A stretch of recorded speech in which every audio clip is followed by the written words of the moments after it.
आणि निर्भय बनो आयोजित या सभेसाठी उपस्थित असलेल्या सर्व लोकांचं मी आभार मानतो, स्वागत करतो।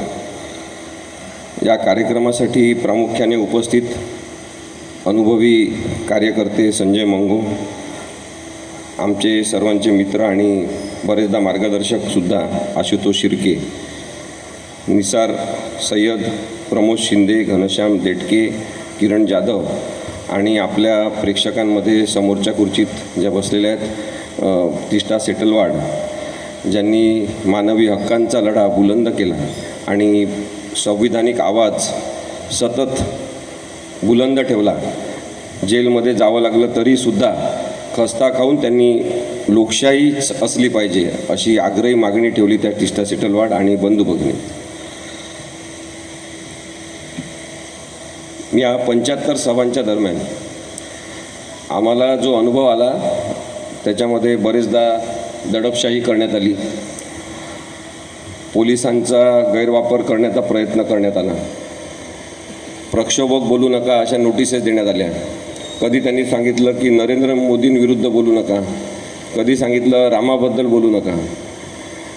आम्हाला आश्चर्य वाटत होतं की पोलिसांना अशा नोटिसेस देण्याचा हक्क आहे का, एक वकील म्हणून मी विचार करतो।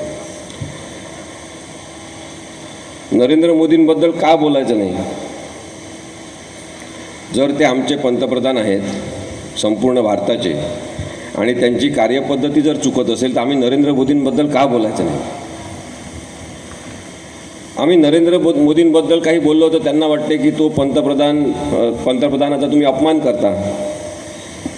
मी नेहमीच हा प्रश्न विचारलेला आहे की पंतप्रधान पदावर बसलेल्या माणसांनी जर पंतप्रधान पदाची प्रतिष्ठा घालवली असेल तर आम्ही त्याच्याबद्दल का बोलायचं नाही?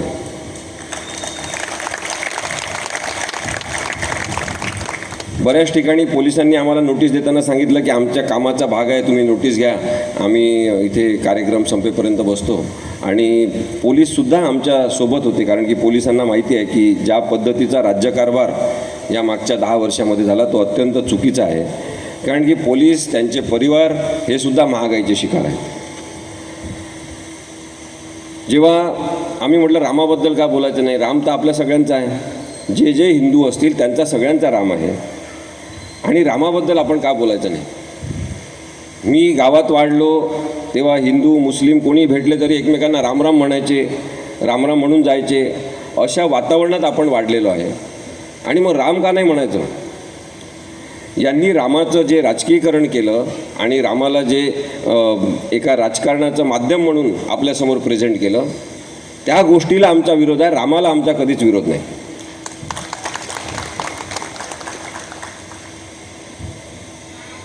ते म्हणतात की प्रक्षोभक बोलू नका। आता सध्या प्रॉब्लेम असा झालेला आहे की डॉक्टर बाबासाहेब आंबेडकरांनी लिहिलेलं घटना आपल्याला समजत असेल, संविधान आपल्याला समजत असेल तर आपल्या डोक्यावर फार ताण येतो जे काही सुरू आहे ते बघून, आणि त्यामुळे संविधान समजणंच कदाचित ताणतणावाचं लक्षण आहे असं मला वाटतं। त्याविषयी आपण मूर्ख राहायला पाहिजे होतो, आपल्याला संविधान कळायला नको होतं असंच मला आजकाल वाटायला। आणि मग संविधानामध्ये जे सांगितलेलं आहे त्या दृष्टीने आपण बोललो की संविधानिक मूल्य हे आहे आणि तुम्ही या मूल्यांची पायदळी तुडवत आहात, त्यामुळे तुम्ही लोकशाहीच पाळत नाही, तुम्ही हुकुमशाही पद्धतीने वागत आहात, हे सांगणं जर प्रक्षोभक असेल तर मग हे सुद्धा जाहीर करावं लागेल की संविधानसुद्धा प्रक्षोभक आहे। मग हे सुद्धा सांगावं लागेल की डॉक्टर बाबासाहेब आंबेडकर प्रक्षोभक आहे, पण ते प्रक्षोभक नाही।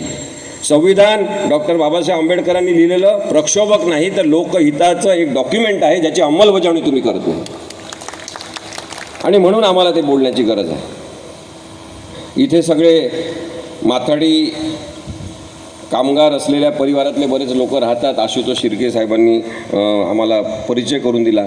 इथे जे काही लोक वाढले आहेत, इथं ज्या पद्धतीची वस्ती होती त्याच्यातून सह्याद्री कोऑपरेटिव्ह हाऊसिंग सोसायटी ही कदाचित महाराष्ट्रातली सगळ्यात मोठी माथाडी कामगारांची सोसायटी असेल ती निर्माण झाली। एक वकील म्हणून माझ्याकडे अनेक केसेस अनेकदा माथाडी कामगारांच्या आल्या आणि तेव्हा मी माथाडी इन्स्पेक्टर यांच्याकडे सुद्धा गेलेलो आहे बरेचदा, आणि लक्षात आलं की सगळ्यात मोठ्या भ्रष्टाचाराचं केंद्र माथाडी इन्स्पेक्टरचं ऑफिस आहे।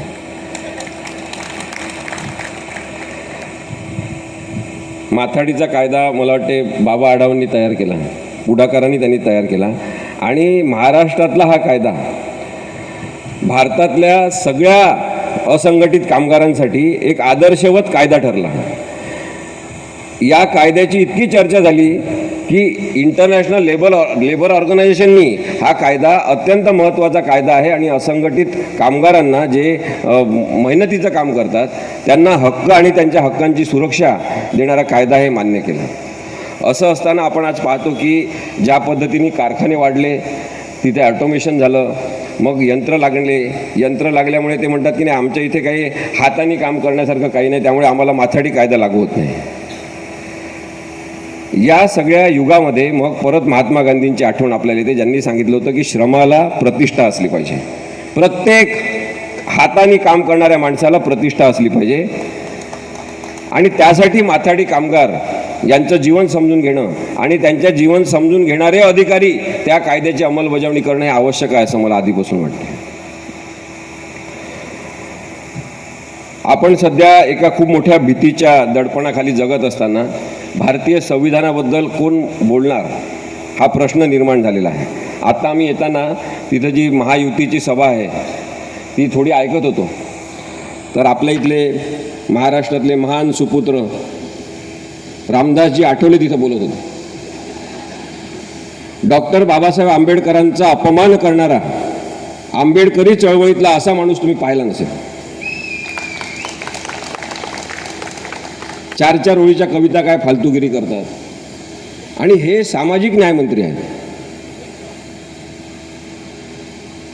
ते म्हणत होते की बाबासाहेबांचं संविधान एवढं मजबूत आहे, बाबासाहेब आंबेडकर मजबूत आहेत.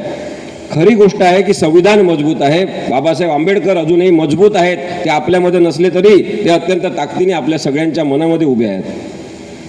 पण ज्या पद्धतीने लोकशाही आणि संविधानाची पडझड नरेंद्र मोदी करतात त्याबद्दल एक वाक्य कधी रामदास आठवलेंनी बोललेलं आहे का? केवळ सत्ता मिळाली पाहिजे म्हणून हे संसदेमध्ये सांगतात की मी हवेचा रुख ओळखतो आणि जेव्हा राहुल गांधींच्या विरुद्ध हवा होती तेव्हा मी बरोबर हवेचा रुख ओळखला आणि इकडे जाऊन बसलो. असे संधी साधू नेते बाबासाहेब आंबेडकरांना अपेक्षित होते का तुम्ही सांगा? आणि त्यामुळे नरेंद्र मोदींचे हात बळकट करण्यासाठी मत द्या असं म्हणणाऱ्या प्रत्येक माणसाला पाडलं पाहिजे. इथून कोणीतरी पियुष गोयल उभे आहेत म्हणतात, ते किती नरेंद्र मोदींच्या जवळचे असू द्या तरी सुद्धा आपण एकजुटीने ठरवलं की यांना पाडायचं तर ते शक्य आहे. तुम्ही लक्षात घ्या,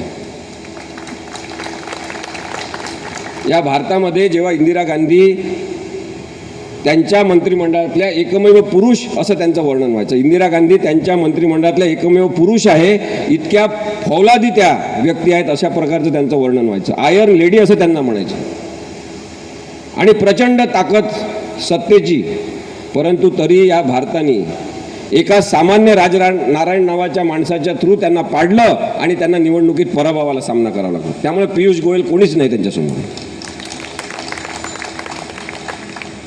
जातीचं आणि धर्माचं जे राजकारण आहे त्याला शह देण्यासाठी लोकशाहीच मजबूत करण्याची गरज आहे.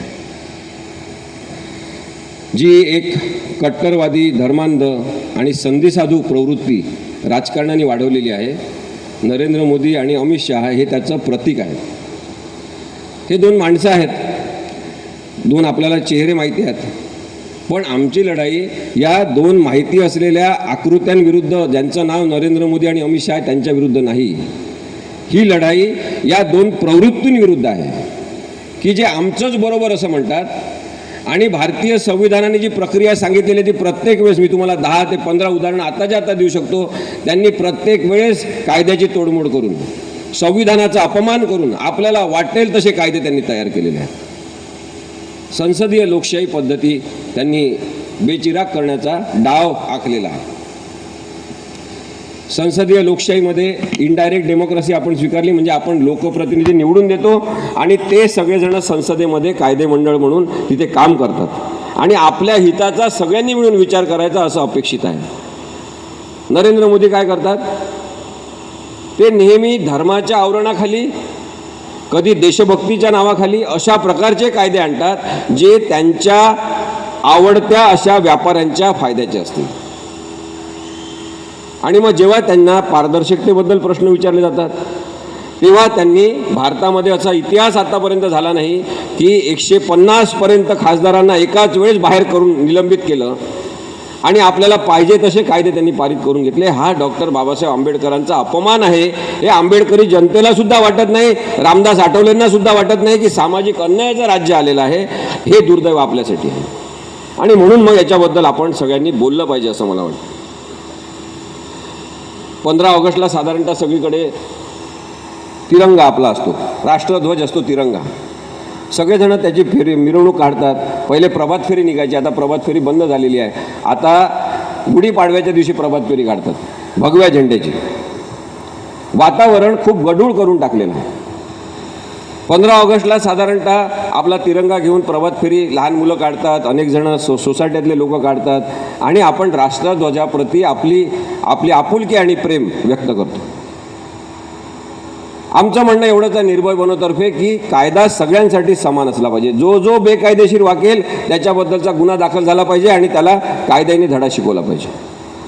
सांगलीमध्ये काय झालं 15 ऑगस्टच्या दिवशी, तिथे एक संभाजी मनोहर भिडे नावाचा माणूस आहे. त्याचे बरेचसे चेले भक्तगण आहेत. त्यांनी काय केलं, 15 ऑगस्टला खूप मोठा भगवा ध्वज खांद्यावर घेऊन एक मोठी रॅली काढली. मग जेव्हा या रॅलीची माहिती मिळाली तर पोलीससुद्धा त्यांच्यासोबत चालत होते. पत्रकारांना माहीत झालं, पत्रकार जमले आणि काही हिंमत असलेल्या पत्रकारांनी त्यांना विचारलं की आज 15 ऑगस्ट आहे, तुम्ही भगवा झेंडा खांद्यावर घेऊन रॅली काढता, ते अत्यंत चुकीचं आहे, तिरंगा झेंड्याची रॅली काढली पाहिजे. तर त्यांनी उत्तर दिलं की तिरंगा आमच्या मनात आहे, भगवा आमच्या खांद्यावर आहे. आता हाच प्रसंग आपण थोडा वेगळा उलट करून बघू की समजा 15 ऑगस्ट आहे, 15 ऑगस्टला काही मुसलमान लोकांनी रॅली काढली आणि त्यांनी मोठा हिरवा झेंडा घेतला त्यांच्या खांद्यावर आणि त्यांनी रॅली काढत निघाले आणि पत्रकारांनी त्यांना प्रश्न विचारला, हो तिरंगा तुम्ही घ्यायला पाहिजे, तुम्ही कसं काय हिरवा ध्वज घेऊन फिरताय? आणि मुसलमान लोकांनी जर उत्तर दिलं की केवळ हा हिरवा आमच्या खांद्यावर आहे पण तिरंगा आमच्या मनात आहे, आपल्याला चालेल का? हा प्रश्न आहे. चालेल का आपल्याला? पोलिसांना चालेल का? इथल्या राज्यकर्त्यांना चालेल का? धर्मांध राजकारण करणाऱ्यांना चालेल का? जर चालत नसेल तर संभाजी भिडेवर आतापर्यंत गुन्हा दाखल का झाला नाही? त्याच्या चेला चपाट्यांना आतापर्यंत FIR का दाखवला नाही? कायद्याचे प्रश्न सतत हे तयार करतात. हे सतत संविधानाला आव्हान देतात कारण की यांना राष्ट्रध्वजच मान्य नाही. राष्ट्रीय स्वयंसेवक संघाचा नेहमीच राष्ट्रध्वजाला विरोध राहिलेला आहे. जेव्हा अनेक लोकांनी आक्षेप घेतले की तुमच्या नागपूरच्या संघ बिल्डिंगवर तुम्ही राष्ट्रध्वजच लावत नाही, तेव्हा आता मला वाटते 15-20 वर्षापूर्वी 2002 मध्ये यांनी राष्ट्रध्वज तिथे लावणं सुरू केलेलं आहे कारण की आधी भगवाच लावायचे. मग भगवा यांचा आहे का? भगवा आमच्या बापाचा आहे. भगवा कोणाचा आहे? भगवा छत्रपती शिवाजींचा आहे. भगवा तुकोबा महाराजांचा आहे, तुकाराम महाराजांचा आहे. भगवा रंग जो आहे त्याला सुद्धा विद्रुपीकरण करण्यामध्ये या हिंदुत्ववादी लोकांनी कोणती कसर सोडली नाही आणि म्हणून यांना विरोध करण्याची गरज आहे. पण हे सांगताना मला हे सुद्धा अत्यंत स्पष्टपणे आपल्याला सांगायचं आहे की लोकशाहीमध्ये कोणत्याच प्रकारचा कट्टरवाद आपण मान्य केला नाही पाहिजे. तो हिंदुत्ववादी कट्टरवाद असो किंवा कट्टरवादी मुस्लिमवाद असो, आपल्याला कट्टरवादी मुस्लिम सुद्धा नको. आपण जेव्हा कट्टरवादी होतो तेव्हा त्या आपल्या भावनांचा गैरवापर करणारं एक राजकारण आपण वाढवत असतो. हे सगळ्यांनी लक्षात घेतलं पाहिजे. एकासाठी एक न्याय आणि दुसऱ्यासाठी दुसरा न्याय जो आहे तो बहुधार्मिक अस्तित्वाचे प्रश्न तयार करतो आणि म्हणून आपण जो बहुधार्मिक समाज आहे, बहुविविधता आपली आहे की अनेक धर्माचे, अनेक जातीचे लोक, वेगवेगळे पदार्थ खाणारे लोक, वेगवेगळे कपडे घालणारे लोक, हे सगळे एकत्र राहतात. ते यांच्या संकल्पनेत बसत नाही आणि म्हणून आपल्याला यांना विरोध करायला पाहिजे. न्यायालय हे आत्तापर्यंत संविधानाचा आवाज जिवंत ठेवणारे असे केंद्र होते. आत्तासुद्धा अनेक न्यायाधीश अत्यंत कर्तव्य कठोर प्रामाणिक निस्पृह अशा स्वरूपाचे आहे, म्हणून न्यायव्यवस्थेवर अजूनही सामान्य नागरिकांचा विश्वास आहे. पण मी तुम्हाला सांगतो, यांनी न्यायव्यवस्था कशी भ्रष्ट केलेली आहे. आपला यांना विरोध आहे या दोघांना, तो कशासाठी आहे समजून घ्या. एकदा नरेंद्र मोदी सर्वोच्च न्यायालयात गेले होते. त्यांनी सांगितलं की मी न्यायालय बघायला आलेलो आहे. आणि मग प्रत्येक वेळेस सांगतात पहिले पंतप्रधान ज्यांनी सर्वोच्च न्यायालयाला भेट दिली. पण प्रश्न विचारायला पाहिजे की सगळ्यांना बाहेर काढून तुम्ही चीफ जस्टिस ऑफ इंडियाच्या केबिनमध्ये त्यांच्याशी काय बोलले, तुम्ही त्यांना कोणता व्हिडिओ दाखवला आणि त्यांच्यावर कोणता दबाव आणला. आत्ताची गोष्ट नाही, आधीची गोष्ट आहे. हे आत्ता चंद्रचूड साहेब तेव्हा नव्हते. 2017, 2018, 2019 या 3 वर्षामध्ये सातत्याने मागणी होती की न्यायाधीशांचे रिक्त पदं भरा, उच्च न्यायालयातले पदं भरा, सर्वोच्च न्यायालयातले पदं भरा. रिकामे पदं आहेत, लोकांना न्याय पाहिजे आणि त्याच्यामुळे न्यायाधीशांची संख्या ही व्यवस्थित असली पाहिजे. पण यांनी न्यायाधीशांची नेमणूक होऊ दिली नाही. अनेक लोकांची नावं सुचवण्यात आले की यांना न्यायाधीश करा, यांना न्यायाधीश करा. आणि नंतर पुढे आलं, जे आता ओपन सिक्रेट आहे, की यांनी आपल्या विचाराचे लोक राष्ट्रपती भवनमध्ये एक समिती करून बसवलेले आहेत. ज्यांचे अशा प्रकारच्या वेगवेगळ्या योजनांमध्ये नावं जातात त्यांची स्क्रुटिनी हे करतात. हे पाहतात की कोणत्या विचाराचे लोक आहेत, आपल्या विचाराचे आहेत का. आपल्याच विचाराच्या लोकांना आता न्यायव्यवस्थेत आणि सरकारी यंत्रणांमध्ये घुसवण्याचे प्रयत्न यांचे सुरू होते. तेव्हा सुद्धा आपण पाहिलं की एका कार्यक्रमामध्ये तेव्हाचे चीफ जस्टिस ऑफ इंडिया, मला वाटते कपाडिया होते, त्यांनी खूप जोरदार मागणी केली आणि त्यांच्या डोळ्यात पाणी आलं की तुम्ही आमचे रेकमेंड केलेली नावं का घेत नाही. 2017, 2018, 2019 याच्यामध्ये कोणी गुगल सर्च करा, न्यायव्यवस्थेतले पदं मुद्दाम रिक्त ठेवण्यात आले. आणि शेवटी न्यायाधीशांना किंवा त्या संस्थेला एक सामोपचाराची भूमिका घ्यायला लागली. आणि आपण आता पाहतो की आता 2022-23 मध्ये सर्वोच्च न्यायालयातली सर्व पदं भरली गेलेली आहेत, उच्च न्यायालयातली अनेक पदं भरली गेलेली आहेत. हे जे न्यायाधीश याच्यापैकी काही जण नेमलेले आहेत त्यांची शहनिशा आपल्याला कधी ना कधी नागरिक म्हणून करता आली पाहिजे, कारण का तो आपला हक्क आहे. योग्य वेळी आमच्या बाजूने निर्णय द्यायचा अशा प्रकारच्या विचारधाराचे मुद्दाम लोक नेमायचे की लोकशाही विरुद्ध हे षडयंत्र आहे, आपण लक्षात घेतलं पाहिजे. यांनी एक काल्पनिक भीती मुस्लिम समाजाबद्दलची तयार केली.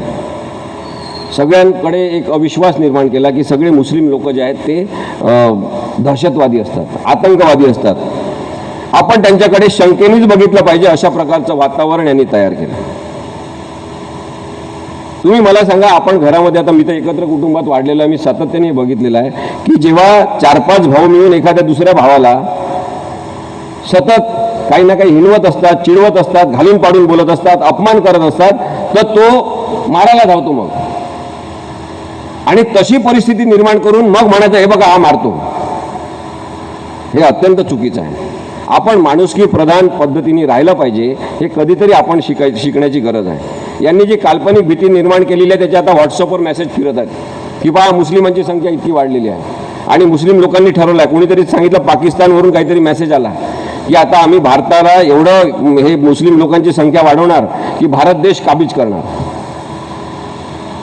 सगळ्या खोट्या बातम्या पसरवायच्या, खोटं एक चित्र तयार करायचं. आणि आपण कशा पद्धतीने विचार केला पाहिजे याच्यासाठी अफवांचा वापर करायचा. लक्षात घ्या, अफवा आपण त्याला म्हणतो ना, अफवा.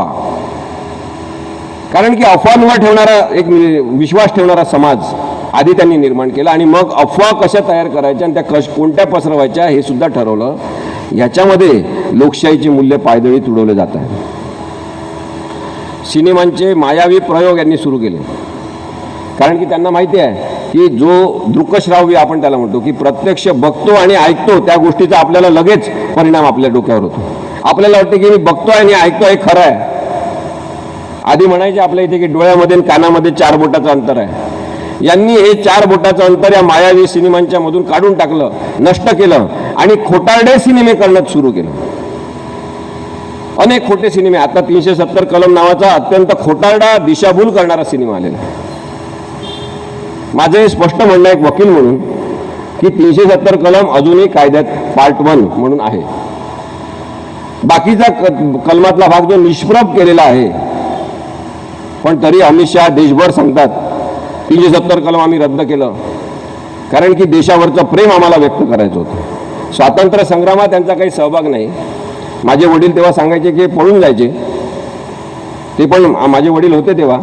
इंदिरा गांधींच्या आंदोलनात सुद्धा माझे वडील होते, तेव्हा ते जेलमध्ये गेले दिल्लीच्या, कारण की इंदिरा गांधींसमोर आंदोलन केल्यामुळे. ते मला सांगायचे की हे लोक पळून जायचे आणि जबरदस्तीने जे सापडलेले आहे ते जेलमध्ये असेल ते माफी मागून घ्यायचे. माफी मागण्याची यांची मोठी परंपरा आहे. हातभर समुद्रामध्ये उडी मारायची, मग सापडलं की माफी मागायची.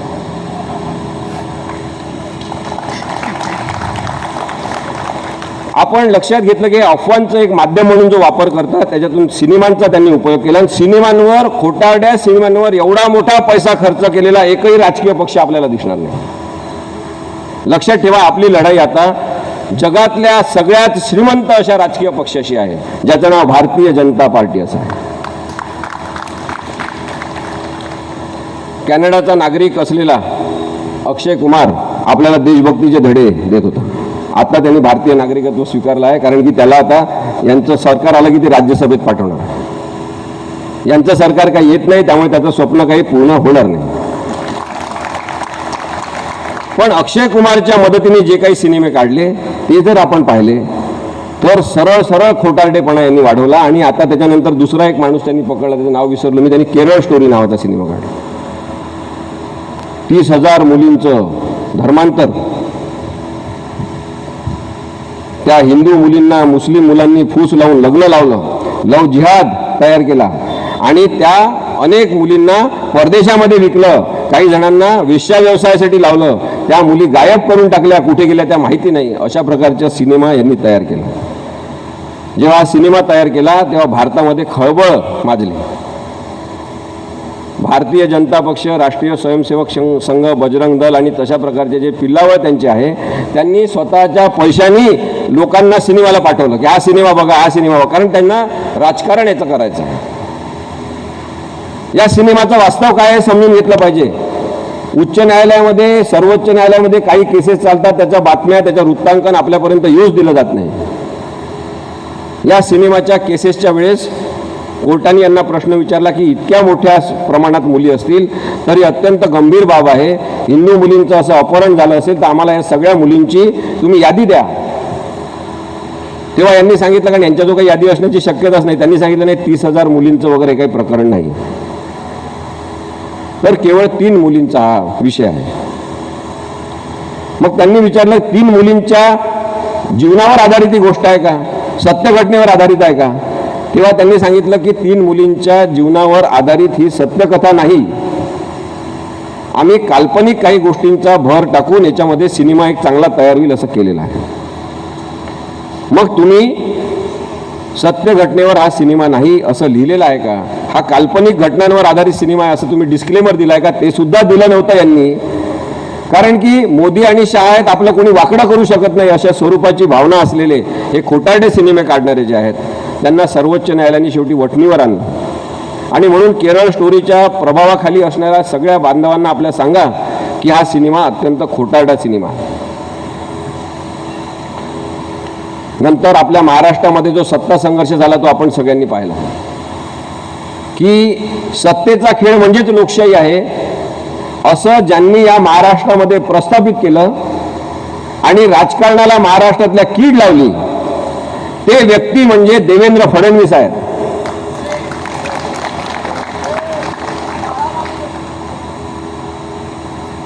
काळा माणूस असं यांनी म्हटलं, पण अनेक चांगले दिसणारे व्यक्ती चांगले नसतात हे लक्षात घ्या.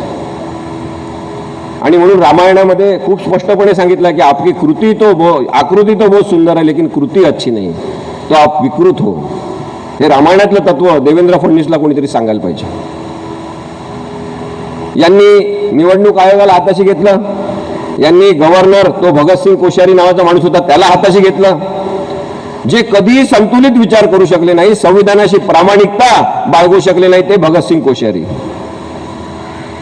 आणि यांनी विधानसभेचे अध्यक्ष राहुल नार्वेकर यांना हाताशी घेतले आणि ज्या पद्धतीचं राजकारण केलं आपण पाहिलेलं आहे की महाराष्ट्रामध्ये नाही भारतामध्ये असं कधी झालं नव्हतं. काही लोक पक्ष सोडून द्यायचे, काही लोक पक्ष फोडायचे, काही लोक पळून जायचे, असं होत होतं. पण पक्षाचा पक्ष सगळा चोरायचा असं याच्या आधी कधी झालं नाही आणि हे यांनी करून दाखवलं आणि ते त्याचा कबुली जबाब एकनाथ शिंदे या चोर प्रवृत्तीच्या माणसांनी आत्ताच दिलेला आहे. त्यांनी सांगितलं की मी नरेंद्र मोदी आणि अमित शहांना सांगितलं की मैंने मेरा काम किया है आणि मग उन्होंने उनका काम किया. म्हणजे काय केलं, निवडणूक आयोगाला सांगितलं आणि यांच्या बाजूने निकाल द्यायला सांगितलं. मग शिवसेना तुमची, धनुष्यबाणी तुमची. असाच प्रकार यांनी राष्ट्रवादी काँग्रेसमध्ये केला. कारण की यांना सध्या या दोघांनाही काहीच काम केलेलं नसल्यामुळे, विकासाचे कोणतेही मुद्दे न हाताळल्यामुळे यांना सगळ्यात जास्त भीती आहे राजकारणामध्ये ती प्रादेशिक पक्षांची आहे, लक्षात घ्या. आणि म्हणून यांना इथला प्रादेशिक पक्ष शिवसेना आणि राष्ट्रवादी काँग्रेस हे यांच्यामधले अडथळे होते. म्हणून यांनी मग राष्ट्रवादी काँग्रेस सुद्धा फोडली. दबाव टाकायचा, ईडीचा गैरवापर करायचा, हे सातत्याने यांनी केलेलं आहे, जे आपण महाराष्ट्राने पाहिलं आहे. हे जर पाहिलं असेल आणि आपल्याला कळलं असेल तर आपण यांना मत कसं देऊ शकतो. त्यांनी राष्ट्रवादी चिन्ह सुद्धा अजितदादांना दिलं, राष्ट्रवादी चिन्ह दिलं, राष्ट्रवादी पक्ष दिला. मी नेहमी सभांमधून सांगतो आजकाल की जी चिन्हाची हिसकाहिसकी यांनी केली, असं समजा शरद पवारांच्या हातात ते घड्याळ आहे आणि ते अजितदादा हिसकून घेत आहेत. अजितदादांनी निवडणूक आयोगाच्या मदतीने ते घड्याळ हिसकून घेत असताना शरद पवार साहेबांनी चालाकी केली आणि ते घड्याळ मात्र अजितदादांनी हिसकलं, पण त्यांनी सेल काढून घेतली. आज महाराष्ट्रामध्ये तुम्हाला सांगतो अशी परिस्थिती आहे. अजितदादा पवार यांनी उभं केलेल्या 4 पैकी एकही जागा निवडून येत नाही. ही वाताहत महाराष्ट्र करू शकतो, कारण की महाराष्ट्र हा राजकीय दृष्ट्या समजदार असलेलं राज्य आहे, हे भारतामध्ये सगळ्यांना माहिती आहे. आपण काय उत्तर प्रदेश आणि बिहार नाही आहे, तिथे पण लोक समजदार आता झालेले आहेत. आणि त्यामुळे मला असं वाटतं की हे जे घाऊक ठोक स्वरूपाचं व्यापारी पक्षांतर आहे, हा संविधानावर लावलेला, देवेंद्र फडणवीसांनी लावलेला डाग आहे आणि म्हणून आपण त्यांच्या संदर्भातला वेगळा विचार करू शकलो पाहिजे. आमच्या भाषणांना जी काही गर्दी होते, सुरुवातीला आम्ही 26 एप्रिल रोजी, 1 वर्षापूर्वी 26 एप्रिलला अहमदनगरमध्ये पहिली सभा घेतली. जेव्हा पुण्यात घेतली आणि त्याच्यानंतर अहमदनगरला घेतली, तेव्हा आमचा फार भ्रमनिरास झाला की काही कोणाला परिवर्तन वगैरे नको आहे, आपण काय दोघंच जण कुठे पुरणार, एवढं कशाला फिरायचं आपण. कारण की त्या सभेला 50-60 लोक फक्त आले, बाकी कोणी आले नाही. फार चांगलं काम तुम्ही करताय वगैरे असं म्हणाले. पण मग आम्ही ठरवलं की आपण जायला पाहिजे लोकांमध्ये. अनेक लोकांनी आम्हाला सल्ला दिला, व्हिडिओ तयार करा, एका जागी बसून यूट्यूब चॅनल काढा, सगळ्या लोकांपर्यंत तुम्ही पोचाल. पण आम्ही म्हटलं की आपल्याला लोकांमध्येच जायला पाहिजे, कारण आम्हाला सुद्धा शिकायचं आहे की लोक कशा पद्धतीने विचार करतात. आणि ही मोहीम सुरू झाली. आज वर्षभर आम्ही फिरतोय. 75वी सभा आहे आणि शेवटची सभा आहे या लोकसभा इलेक्शनच्या पूर्वीची. साधारणतः आम्ही 400 ते 500 किलोमीटर प्रवास दररोज करून, रात्री आमच्या घरचे जेव्हा सगळेजण झोपलेले असतात तेव्हा 2:30-1 वाजता आम्ही घरी जाऊन झोपतो आणि सकाळी पुन्हा उठून आमचे कामं करून पुन्हा दुपारी कुठेतरी निघून आम्ही पोचतो. या सभांमधून एवढी गर्दी का झाली की 8-8, 10-10 हजार लोक आमच्या सभांना आले. चंद्रपूर असेल, अकोला, अमरावती, नागपूर, एवढंच नाही तर कणकवली, चिपळूण, सगळ्या भागामध्ये ज्या प्रमाणात लोक जमा झाले ते काय आम्ही दोघं काही हिरो आहे म्हणून नाही झाले. त्यांच्या मनामध्ये नरेंद्र मोदी, अमित शहा आणि भारतीय जनता पक्ष यांच्याबद्दल राग आहे म्हणून ते जमा झाले. आम्ही फक्त रागाचा आवाज बनण्याचा प्रयत्न केला आणि इतका मोठा सपोर्ट मिळाला. तुम्हाला सांगतो, आता नरेंद्र मोदी यांच्या विरुद्ध प्रचंड एक संतापाची लाट आहे. देवेंद्र फडणवीस यांच्याबद्दल महाराष्ट्राच्या लोकांमध्ये प्रचंड राग आहे. ज्या लोकसभा निवडणुका आपण आता मतदान करणार आहोत त्याच्यातली परिस्थिती आपण पाहिली तर 48 पैकी केवळ 10 जागा भाजपला मिळतील अशी वाईट परिस्थिती यांची होणार आहे. आणि ही परिस्थिती लोकांच्या सहभागातून होणार आहे, कारण की त्यांना हिंसा आणि त्याच्यासोबत भाजपची होणारी वाढ हे लक्षात आलेलं आहे की हिंसक वागतात आणि नंतर भाजपची तशीच वाढ होते. यांचं राजकारण हे स्वतःला प्रस्थापित करण्यासाठी आहे, लोकशाहीला प्रस्थापित करण्यासाठी नाही. हे स्वतःच्या विकासासाठी काम करतात, देशाच्या विकासासाठी कधीच बोलत नाही. तुम्ही नरेंद्र मोदींचं प्रत्येक भाषण काढून बघा, संसदेमधलं भाषण काढून बघा, मी बाहेरचं म्हणत नाही. कधीतरी ते भारताचे पंतप्रधान म्हणून बोललेले आहेत का? ते नेहमी भारतीय जनता पक्षाचे प्रमुख म्हणूनच बोलतात. संसदेमध्ये काय दर्जा भाषणांचा असायचा, किती मोठे मोठे लोक आणि उत्तुंग लोक होऊन गेले ज्यांनी भाषणं केले आणि एक दिशा देशाला देण्यासाठी प्रयत्न केला. पण नरेंद्र मोदींनी इतक्या खालच्या लेवलचं भाषण तिथे केलेलं आहे. जे शाळेतले आपण लहानपणी 4थ्या वर्गातले प्रकार करतो ते त्यांनी तिथे केलेले आहेत. आपण जसं एकमेकांना मित्रांना चिडवतो, काहीतरी हिनवतो आणि तो मित्र चिडला की आपल्याला आनंद होतो, मग आपण काहीतरी वाकुलं दाखवतो, काहीतरी करतो, तसे सगळे बालिश प्रकार नरेंद्र मोदी आणि अमित शहा यांनी संसदेत केलेले आहे. त्यामुळे त्यांनी संसदेचा अपमान केलेला आहे, आपण कधी समजून घेणार? हा प्रश्न आम्ही महाराष्ट्रातल्या जनतेला विचारतो. आपण 2002 मधली गुजरातच्या दंगली विसरल्या नसाल, ती जर आपल्याला माहिती असेल तर आम्ही तर हा चेहरा तेव्हापासून ओळखलेला होता की हा हिंसक चेहरा आहे. हा चेहरा आम्हीच ओळखला का? भारतातल्या अनेकांनी ओळखला. केवळ भारतातल्याच लोकांनी हा चेहरा ओळखला का की हिंसक आहे म्हणून? नाही. जेव्हा गुजरातचे मुख्यमंत्री होते आणि यांनी अर्ज केला अमेरिकेत जाण्यासाठी व्हिसाचा, तेव्हा अमेरिकेने यांना व्हिसा नाकारला आणि यांनी सांगितलं की तुम्ही धर्माच्या नावावर दंगलींमध्ये सहभाग असलेले शंकास्पद व्यक्ती आहात आणि अशा हिंसक व्यक्तीला आम्ही आमच्या देशामध्ये प्रवेश देऊ शकत नाही. यांना व्हिसा नाकारलेला होता, हे लक्षात घ्या. आज हे टिमकी मारत सगळीकडे फिरत असतात, आपल्याच पैशाचं पेट्रोल भरून, आपल्याच विमानात बसून. मग आता कसं ते अमेरिकेत जातात? कारण की ते आता भारताचे म्हणजे आपल्या देशाचे पंतप्रधान आहेत. त्यांची कोणतीही प्रतिष्ठा जगात नसताना आपण मतदारांनी त्यांना निवडून दिल्यामुळे त्यांना प्रतिष्ठा प्राप्त झाली. आता या निवडणुकीमध्ये ही प्रतिष्ठा परत काढून घ्यायची आपल्याला. आपण यांचा सपोर्ट विड्रॉ करायचा, कारण की यांनी संविधानाची अप्रतिष्ठा केलेली आहे. यांनी लोकशाहीचं कोणतेही मूल्य कधी पाळलं नाही. लोकसभेमध्ये 2 खासदार 1984-85 मध्ये असलेला हा पक्ष इतका वाढू कसा शकतो, याच्याबद्दलचं विश्लेषण आपण प्रत्येकाने मनात केलं पाहिजे. आणि मग आपल्या लक्षात येते की 2017 पासून जो घोटाळा यांनी केला इलेक्टोरल बॉन्ड नावाचा, तसे यांनी अत्यंत पॉलिश्ड करप्शन आपण त्याला म्हणू, व्हाईट कॉलर्ड क्राईम असलेले भ्रष्टाचार यांनी केलेले आहेत. हा कायदा करताना त्यांनी लोकसभेत राज्यसभेत कायदा करून बिल मांडायला पाहिजे, तसं यांनी केलं नाही. यांनी मनी बिलच्या माध्यमातून हा कायदा घुसाडला आणि मग राज्यसभेत आपलं बहुमत नाही, तिथे आपल्याला या कायद्याला संमती मिळणार नाही. त्यामुळे मनी बिलमधून जर तो मांडला तर आपल्याला लोकसभेत संमती मिळाली की झालं, तो कायदा तयार होतो. याचा गैरवापर करून त्यांनी 2017 मध्ये निवडणूक रोखे कायदेशीर पद्धतीने आणले. यांना माहिती नव्हतं का बाकीच्या राजकीय पक्षांचे सुद्धा लोक याच्यातून पैसे घेतील, पण त्यांना हा आत्मविश्वास होता की त्यांना थोडे थोडे पैसे मिळू द्या, क्षुल्लक पैसे त्यांना मिळू द्या, आपण सगळ्यात जास्त निधी घेणार. आणि आज 6,500 कोटी 8 म्हणतात काही जण, ठीक आहे 8,000 कोटी असेल, एवढी मोठी रक्कम यांनी निवडणूक रोख्यातून गोळा केलेली आहे. नेताजी सुभाषचंद्र बोस आपण पाहिले, ज्यांनी सांगितलं की देशासाठी तू मुझे खून दो मैं तुम्हें आजादी दूंगा. आणि कितीतरी भारावलेले लोक त्यांच्या मागे त्यांच्यासोबत सहभागी झाले. तू मुझे खून दो मैं तुम्हें आजादी दूंगा हा त्यांचा नारा होता देशासाठीचा. आणि या दोघांनी नारा दिलेला आहे, तू मुझे चंदा दो मैं तुम्हें धंदा दूंगा. या लोकांना आपण कसं सहन करू शकतो? डोनाल्ड ट्रम्प नावाच्या एका मूर्ख माणसाला अमेरिकेतल्या लोकांनी निवडून दिलं. निवडून आल्याबरोबर त्यांना लक्षात आलं की आपण चुकीचा माणूस निवडून दिलेला आहे. आणि त्यांनी पुढच्या 4 वर्षात, त्यांची दर 4 वर्षात निवडणूक असतात, त्यांनी 4 वर्षात स्वतःमध्ये सुधारणा केली आणि त्याला पाडलं. अमेरिका हा प्रगत देश आहे, तिथले नागरिक हे जास्त सज्ञान आपल्यापेक्षा आहेत, म्हणून त्यांनी 1 टर्म डोनाल्ड ट्रम्पला दिली. आता आपण थोडा विकसित देश आहे असं समजू, आपण यांना 2 टर्म दिलेले आहे.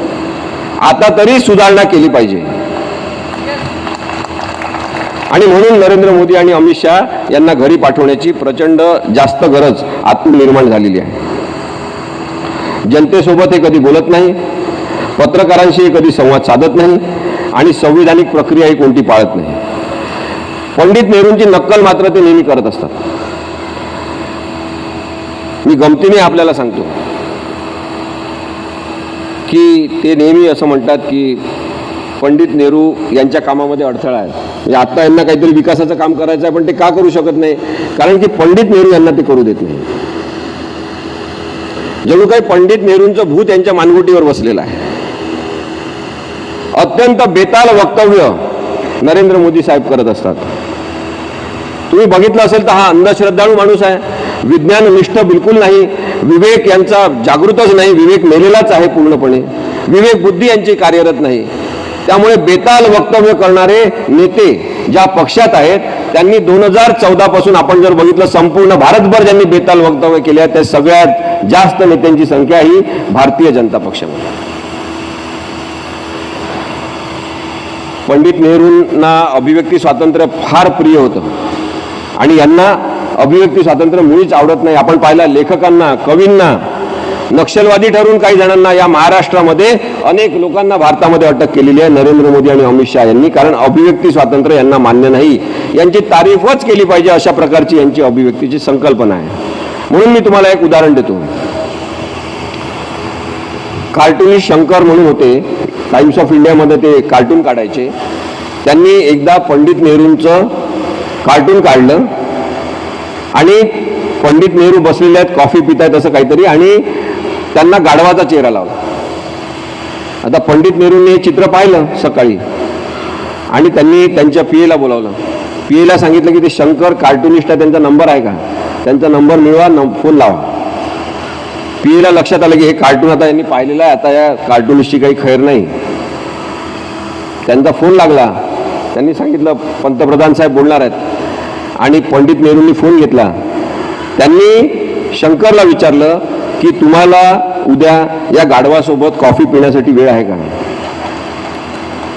आणि त्यांनी त्यांना सन्मानाने आमंत्रित केलं. त्यांनी सांगितलं की तुम्ही जे टीकात्मक विश्लेषण आमच्या कामाचं करता आणि खूप चांगलं परिणामकारक कार्टून काढता तसं काढत राहा.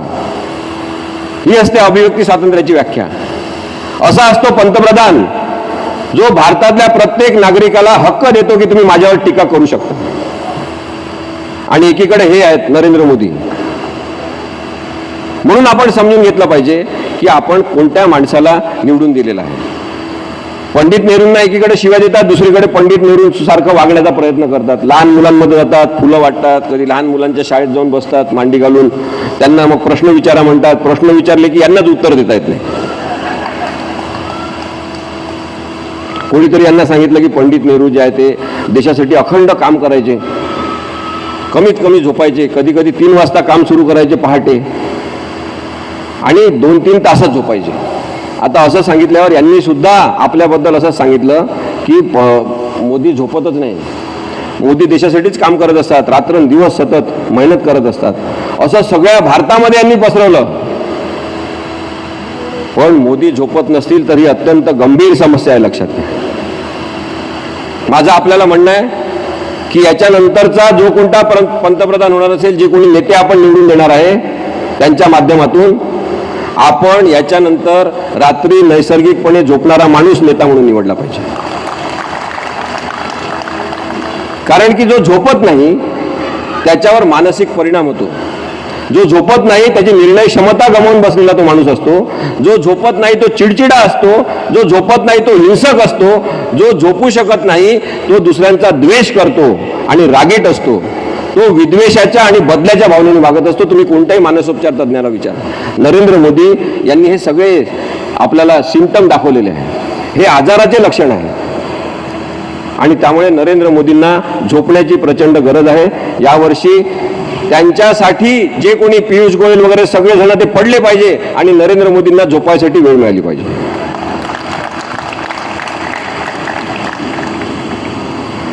आपण या सगळ्या पार्श्वभूमीवर हे पाहतो की ज्या पद्धतीने लीडर नसलेल्या लोकांनी राजकारण सुरू केलं, त्याच्यामध्ये बेताल वक्तव्य करणारे लोक वाढले. मी परवा एका ठिकाणी लोकशाहीसाठी म्हणून तडफेने बोलताना असं म्हटलं आणि ते मला वाईट पण वाटलं नंतर, कारण की यांनी गाई म्हशीचा विषय काढला. यांनी सांगितलं की तुमच्या गाई म्हशी एक एक गाय घेऊन जाणार, एक एक म्हैस घेऊन जाणार काँग्रेस सरकार आलं तर. मला वाटलं हे पंतप्रधान का बोलतात असे, आणि म्हणून मी असं म्हटलं की ज्यांच्या गायी आहेत त्यांच्याकडेच राहणार आहेत, ज्यांच्या म्हशी आहेत त्यांच्याकडेच राहणार आहेत. आपलं लक्ष आता फक्त 2 गाढवांवर ठेवायचं. आता खरं गाढवाशी तुलना करणं हे योग्य आहे का हे मला माहीत नाही, गाढव बिचारे काही बोलू शकत नाही. पण आपण जर तशी चूक केली असेल तर ते आपण आता नक्कीच बदललं पाहिजे असं मला वाटते. विवेकपूर्ण सार्वजनिक मतस्वातंत्र्य प्रस्थापित होण्यासाठी आपण हे ज्वालाग्राही वातावरण निर्माण करणाऱ्या नरेंद्र मोदी आणि अमित शहा यांचा पराभव करणं हे अत्यंत आवश्यक आहे असं माझं स्पष्ट मत आहे. आपण गाणं म्हणतो, मजहब नहीं सिखाता आपस में बैर रखना. नरेंद्र मोदींची पुढची ओळ आहे, मजहब नहीं सिखाता आपस में बैर रखना. नरेंद्र मोदी असे हात वर करून म्हणतात, वो तो मैं सिखाता हूं. ज्या पद्धतीने यांनी संस्कृती आणि सभ्यतेचं हनन केलेलं आहे, एक भारतीय सभ्यता आहे इतर धर्मांबद्दल जातींबद्दल सहिष्णुता बाळगण्याची, ती यांनी नष्ट केलेली आहे. आणि म्हणून संस्कृतीला आक्रमक बनवून हे जे संस्कृती रक्षकाच्या नावाखाली लोक काम करत आहेत ते अत्यंत विकारी स्वरूपाचं आहे. आपल्याला माणुसकीच्या आधारे प्रेमळ संवाद साधण्यासाठी पायपीट करत आडवा उभा भारत फिरणारा राहुल गांधी नेता म्हणून पाहिजे. ते म्हणतात आम्ही मोहब्बतची दुकान लावलेली आहे, त्याची सुद्धा हे टर उडवतात. या सगळ्या छळाविरुद्ध, या सगळ्या हिंसेविरुद्ध पक्ष पळून नेला तरी सुद्धा अत्यंत प्रामाणिकपणे निष्ठेने लोकशाहीचा आवाज म्हणून उभे राहिलेले महाराष्ट्रातले नेते आहेत उद्धव बाळासाहेब ठाकरे. जो अन्याय यांनी केलेला आहे सगळ्यांनी मिळून, त्याची जागा सुद्धा महाराष्ट्र यांना दाखवणार आहे. आणि म्हणून मला असं वाटते की महाविकास आघाडीचे उमेदवार सगळीकडे निवडून आले पाहिजे. ते सध्या लोकशाहीसाठी आवश्यक आहे. यांच्या सगळ्या भ्रामक संकल्पना ज्या आहेत त्या मोडीस काढण्यासाठी आपण सगळ्यांनी कंबर कसून उभं राहावं आणि लक्षात ठेवावं की नरेंद्र मोदी हे मुळीच संवेदना नसलेले व्यक्ती आहेत. शेवटचं उदाहरण देऊन मी थांबतो. यांनी जेव्हा 2014 मध्ये निवडणूक जिंकली आणि पंतप्रधान म्हणून ते प्रवेश करत होते संसदेमध्ये, तेव्हा संसदेच्या पायऱ्यांवर यांनी डोकं ठेवलं आणि भारताच्या सगळ्या नागरिकांना यांनी सांगितलं की मेरे लिए ये लोकशाही का मंदिर है. भारतातल्या लोकांना फार भारी वाटलं की अरे एवढा संवेदनशील माणूस की या संसदेच्या भवनाला लोकशाहीचं मंदिर म्हणतो, असाच माणूस आपल्याला पाहिजे असं लोकांना वाटलं.